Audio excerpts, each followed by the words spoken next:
এবার চুপ থাকো, অনেক হয়েছে।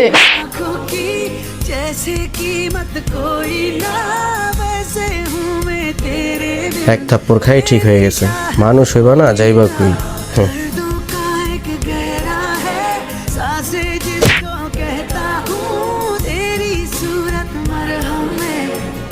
একবার উচিত শিক্ষাটাই দিছি। আরে ভাই কি অবস্থা?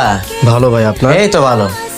বউরে সব সময় মাথার উপরে পায়ের নিচেই রাখতে হয়। ঠিক ভাই, একদম ঠিক, আমিও তো সেম করি। আচ্ছা ভাই, পরে কথা আচ্ছা বলি। ঠিক আছে ভাই, ঠিক আছে, আবার কথা হইব। ঠিক আছে ভাই। তো ফাইনালি কিন্তু আজকে স্যালারিটা এসেই পড়লো। তো চলো, বাইরে খেতে যাবে না? এ না মানে আপনি খায় আসেন, আমি ঘরেই খেয়ে নেব না।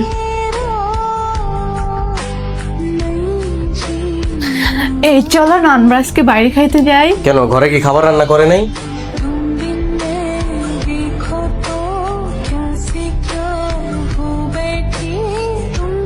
খিরে ও ইদানিং আমার কাছে আসে না, কথা বলে না, তাই আমার কি?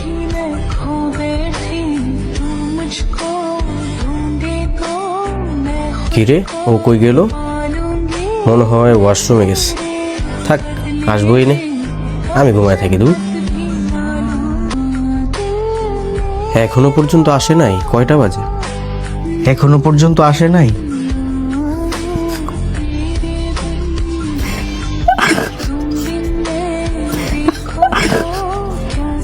এত রাত করে ও কি চাইতেছে আল্লাহর কাছে, আল্লাহ ভালো জানে।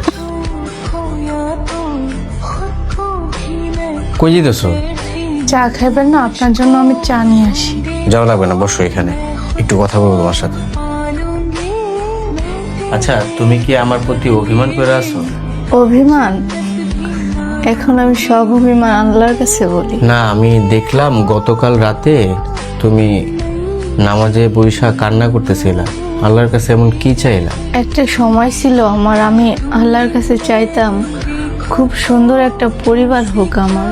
এখন আমি আল্লাহর কাছে বলি সব কিছু ছেড়ে যেন আমি একা থাকতে পারি।